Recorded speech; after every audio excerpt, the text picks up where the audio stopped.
आज जब मैं अपनी बातों को यहाँ पे दर्ज करा रहा हूँ, मुझे अफसोस इस बात का होता है कि आज हमारा विपक्ष इतना मुद्दाहीन हो गया है कि आज उन्हें सदन में लाने के लिए एक अविश्वास प्रस्ताव, वो भी स्पीकर साहब के खिलाफ, इन तमाम मुद्दों में, सरकार की तमाम गतिविधियों में, तमाम कार्रवाइयों में अगर उन्हें सबसे ज्यादा महत्वपूर्ण कुछ लगा तो वो इसको लेकर आए। ये अपने में दर्शाता है कि अब विपक्ष के पास या तो कोई मुद्दा बचा नहीं, और हकीकत इसमें यह भी है कि सरकार की जो भूमिका रही है पिछले 11 सालों में, मेरे प्रधानमंत्री नरेंद्र मोदी जी के नेतृत्व में जिस तरीके से सरकार की उपलब्धियां रही हैं, नीतियां रही हैं, शायद उन्होंने कभी विपक्ष को ये मौका दिया भी नहीं। पर आज जब हम लोग इस अविश्वास प्रस्ताव की बात कर रहे हैं, स्पीकर व्यक्ति विशेष नहीं होता, चेयर होता है, और इस चेयर का सम्मान हम सब करते हैं, हम सबको करना चाहिए। ये चेयर किस आधार पर काम करती है? संविधान के आधार पर। संविधान के आधार पर भारत की संसद, हमारा देश एकमात्र आधार पर चलता है। मेरे प्रधानमंत्री ने अपने शब्दों में इस बात को कहा कि देश चलेगा तो सिर्फ और सिर्फ संविधान के आधार पर चलेगा। मैं संविधान की ये कितना ये सम्मान करते हैं, क्योंकि कई बार कांग्रेस के तमाम नेता अपनी जेब में संविधान की किताब को लेकर घूमते हैं, अलग अलग मंच पे उसको लहराने का काम करते हैं। संविधान का सम्मान आप कितना करते हैं उसकी चर्चा मैं बाद में करूंगा, पर संविधान के रचयिता, उनका इन्होंने कितना सम्मान किया, इसका भी जिक्र आज होना जरूरी है, क्योंकि आज उन्हीं के बनाए हुए संविधान के आधार पर इस शेयर का हम लोग सम्मान करते हैं। डॉक्टर बाबा साहेब भीमराव अंबेडकर। मैं पूछना चाहता हूं कांग्रेस विपक्ष के नेता और दलों से जो इनका समर्थन करते हैं, बताइए मुझे डॉक्टर बाबा साहेब भीमराव अंबेडकर का क्या सम्मान किया इन्होंने? बल्कि इतिहास गवाह है और हर कोई जानता है कि बाबा साहेब का सबसे ज्यादा अपमान करने का अगर किसी ने काम किया तो वो कांग्रेस की पार्टी है। आप बता दीजिए मुझे एक कार्य आप मुझे बता दीजिए जो आपने बाबा साहेब के सम्मान में किए हों। लगभग 4 दशक से ज्यादा भारत को स्वतंत्र हुए हो गए थे, पर उसके बावजूद बाबा साहेब की एक भी प्रतिमा, मैं फर्स्ट टाइम मेंबर पार्लियामेंट जब 2014 में बन के आया था, मुझे आश्चर्य होता था ये सोचकर कि एक ऐसा सदन जो संविधान के आधार पर चलता है और उसी संविधान के रचयिता की एक तस्वीर तक भारत की संसद में नहीं है। बताइए क्यों नहीं कांग्रेस पार्टी ने उनकी प्रतिमा लगाई? आज संविधान के सम्मान की बात करते हैं, क्यों 4 दशक तक, 89 से पहले 89 में जब वीपी सिंह जी की सरकार थी, जिसका समर्थन भारतीय जनता पार्टी कर रही थी, जिस सरकार में मेरे नेता, मेरे पिता आदरणीय रामविलास पासवान जी श्रम एवं कल्याण मंत्री थे, उस सरकार में पहली बार बाबा साहब का तैल चित्र भारत के सेंट्रल हॉल में लगाने का काम किया, जिसको आज हम लोग संविधान सदन बोलते हैं। और तकलीफ इस बात की कि उस वक्त तक एक दल नहीं, एक परिवार के 3-3 सदस्यों की प्रतिमा उस सदन में लगी हुई थी, पर बाबा साहब की प्रतिमा इन लोगों ने लगाना जरूरी नहीं समझा। आज हम लोग जब गर्व से बोलते हैं, फख्र से बोलते हैं, भारत रत्न डॉक्टर बाबा साहब भीमराव अंबेडकर, भारत रत्न की उपाधि इनको उस सरकार में देने का काम किया। उनके जन्म दिवस पर 14 अप्रैल को छुट्टी की घोषणा करने का काम उस वीपी सिंह जी की सरकार में किया गया। और ये लोग बात करेंगे संविधान की। जब आप संविधान के रचयिता का सम्मान नहीं कर सकते तो उस संविधान का क्या सम्मान करेंगे? ये सवाल आपसे पूछना बनता है। और संविधान को पॉकेट में लेके घूमते हैं आप लोग। पॉकेट में लेके घूमने की चीज है हमारा संविधान, अलग अलग मंचों पे लहराने की चीज है हमारा संविधान। एक प्रसंग महोदय आपकी इजाजत से मैं देना चाहूंगा। 2020 में किसी कारणवश मैं अकेले चुनाव लड़ रहा था बिहार विधानसभा का, और उस वक्त मुझे चुनाव प्रचार के दौरान, क्योंकि मैं गठबंधन से अलग था, तो ऐसे ही विपक्षी दल जितने बिहार के हैं, मुझे कहा जाता था कि मैं अपने चुनाव प्रचार में मेरे प्रधानमंत्री की तस्वीर का इस्तेमाल नहीं करूंगा। उस वक्त मैंने कहा था कि मुझे मेरे प्रधानमंत्री की तस्वीर बैनर, पोस्टर, होर्डिंग पे लगाने की जरूरत नहीं है। प्रधानमंत्री मेरे दिल में बसते हैं, जरूरत पड़ेगी तो दिल चीर के दिखाऊंगा। और ये है संविधान हमारा, इस लोकतंत्र के मंदिर की आत्मा है संविधान, हमारे देश की रीढ़ है संविधान, 140 करोड़ लोगों का स्वाभिमान है संविधान। कैसे संविधान को आप अलग अलग मंच पे लहराते हैं, उसकी किताब को ये लोग जेब में लेके घूमने का काम करते हैं और संविधान का सम्मान with all due respect Congress बताएगी, जिन्होंने 1975 में देश में इमरजेंसी लगाकर सही मायनों में संविधान की हत्या करने का काम किया। आज ये संविधान का पाठ हमें यहाँ पे सिखाने आए हैं। और अगर आप संविधान की बात अगर आप करते हैं तो संविधान सिर्फ अधिकारों की बात नहीं करता, जिम्मेदारियों की भी बात करता है। राइट्स एंड ड्यूटीज को पैरेलली लेकर चलने का काम संविधान करने का काम करता है। यहाँ पे आपको अपने राइट्स याद रहते हैं, आप अपने हकों की बात करते हैं, बोलने का अधिकार, बोलने का अधिकार, बोलने का अधिकार, बोलने का अधिकार। देश विरोधी ताकतों की आवाज बनना कतई नहीं हो सकता, उसे कभी नहीं स्वीकार किया जा सकता। आप बोलने की आजादी की बात करते हैं, अपनी जिम्मेदारियों का भी तो एहसास कीजिए। कितनी बार आपने इस सदन का मंच का इस्तेमाल किया, कीजिए इस्तेमाल, पर सिर्फ एक जिद पे अगर आप अड़ जाएंगे कि मैं बोलूंगा तो इस नियम के तहत बोलूंगा, मैं बोलूंगा तो ऐसे बोलूंगा, अब बोलूंगा तब बोलूंगा। क्या प्रश्नकाल नहीं है मंच बोलने के लिए? क्या शून्यकाल नहीं है मंच बोलने के लिए? क्या अलग अलग डिबेट्स नहीं है मंच बोलने के लिए? आज राष्ट्रपति जी के अभिभाषण पे आए धन्यवाद प्रस्ताव के ऊपर आप रखते जितनी बातों को रखना है, पर सिर्फ एक जिद कि मैं ऐसी बात बोलूंगा जिसकी कोई प्रामाणिकता नहीं है, और उस जिद के चक्कर में आप भी नहीं बोले, किसी को नहीं बोलने दिया। यहाँ सपा, टीएमसी, जो भी लोग यहाँ पे मौजूद हैं, इन लोगों का भी समय पूरा खाने का काम सिर्फ एक व्यक्ति और उनकी उस जिद ने, और उस जिद की वजह से आपके खुद अपने दल के नेता कितना सफर कर रहे हैं। मैं खुद, मेरे दल में 3 first timer member of parliaments हैं।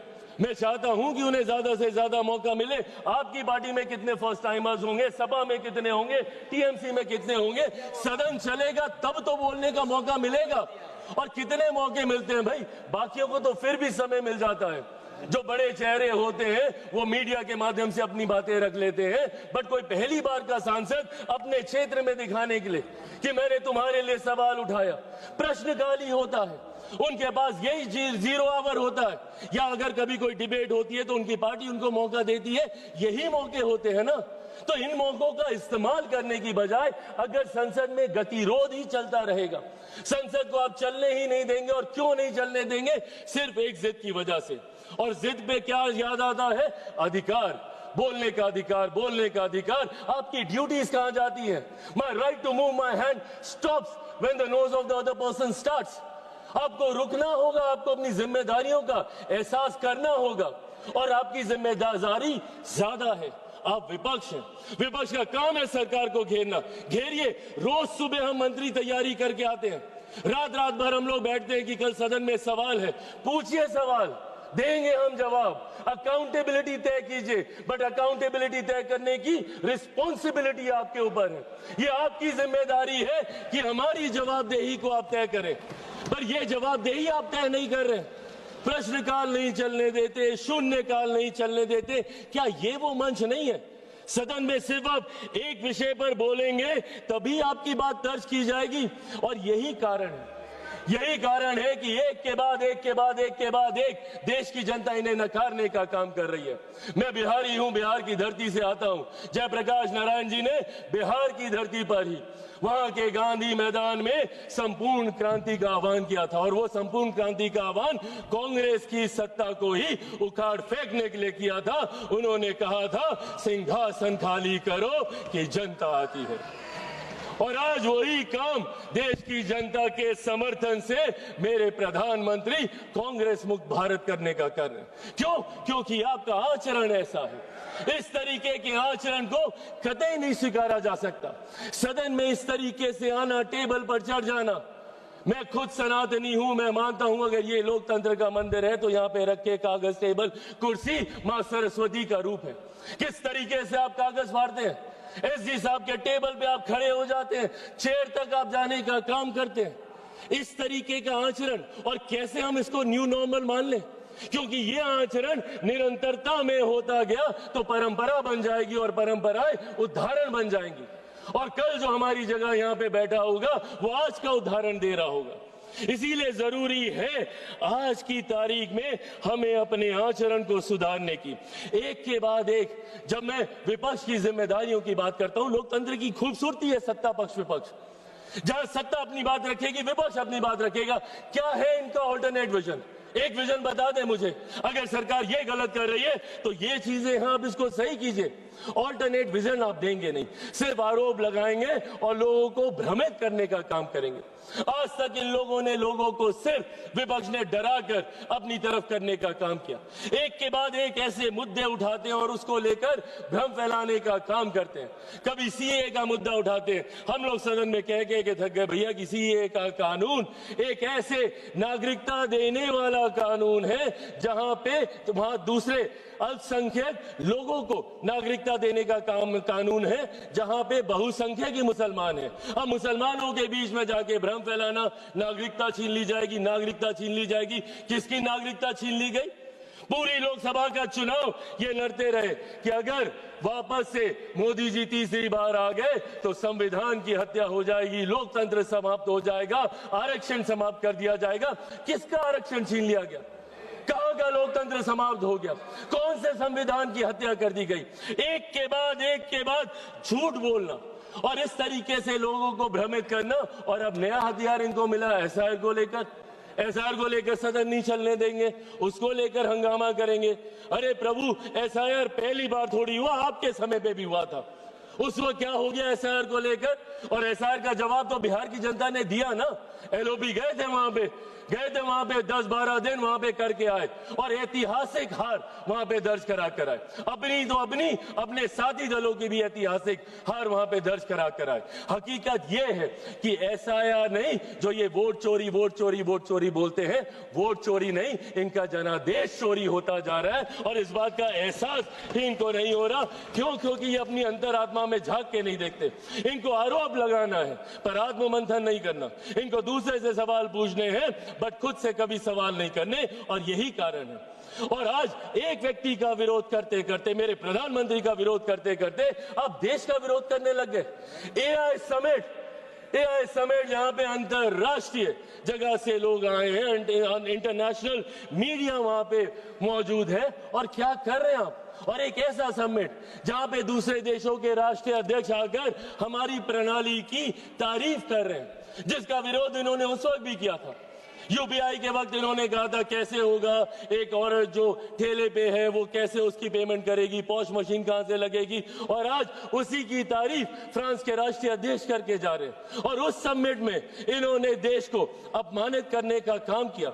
डेड इकोनॉमी बुलाते हैं हमारे देश को ये, जबकि दूसरे लोग और अर्थशास्त्री इस बात को मानते हैं कि India is one of the fastest growing economy.